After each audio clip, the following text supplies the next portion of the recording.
Hello, just thought I'd pop on and show you another function for the Deluxe multi-cooker. I know I'm always making soups in it, I do pasta in it, I do chicken breasts in it, but I haven't really shown you the sous vide feature. So this morning I put a cheap roast in to our large silicone reusable bag.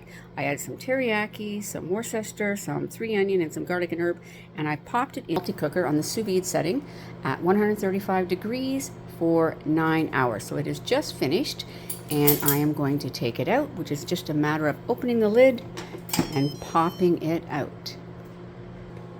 So that is our reusable bag. Now if you notice, there is a lot of juice in here. That is all from the roast. Now I did open this already, but if we set it down here, we'll take a look inside, and looks absolutely delicious. Now we are going to sear it in the cast iron, which has been heating. You have to give it a nice sear, so you want that pan to be good and hot, and I can smell it, so I think it is almost ready. You need to pat dry. You need to pat dry the roast, because if you leave all the moisture on it, it will not sear as well as you want. Ooh, looks like it is almost perfect in there. So give it a good pat. And now we'll pop my pan back on. You want the oil to get to just a second to finish warming up. Love my gas stove. We got this last year after that big storm we had, because when you have electricity you can't cook, but if you have gas in a storm and your hydro goes out, you can still cook. Alright, so we are almost ready. Take this guy and just pop it on. Sizzle.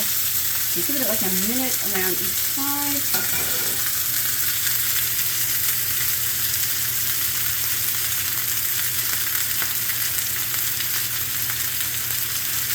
Be patient.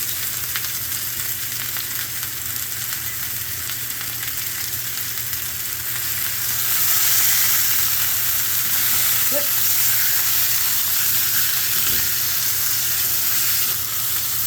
And get a nice sear all around it.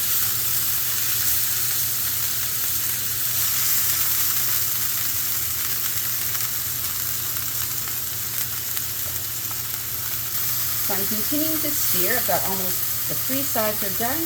Going to finish up with the bottom.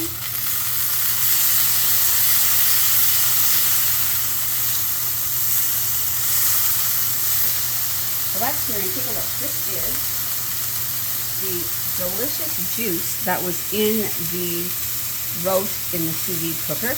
I'm going to take that and make a nice juice with it that you can have over top of your roast.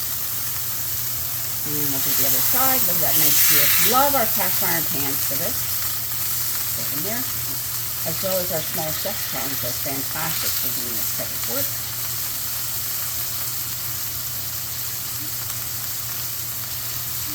Now you want to set it on the plate and let it rest before you cut it, because if you don't, then you know that all your juices run out of your meat. So you want to let it sit for about 5 minutes before cutting. It gives me just enough time to make that delicious soup. I should have used our larger pan, but let's do this. And pop. There we go. Can sit in that. We'll throw this on here.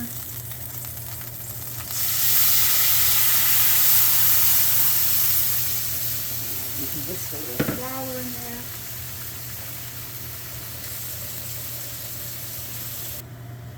So I made a little bit of a cornstarch slurry here, and we're going to add this to that juice using our wonderful sauce whisk, and make a little bit of a gravy that we can put on our beef. Now, if I got too much there, I can add a little bit of water to it, just to make it a little warmer here.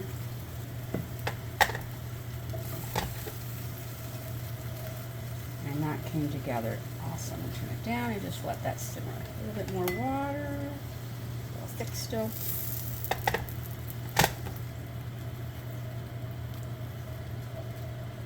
And there we have our juice that we're going to put on our meat when it's already done resting, and we will slice it up.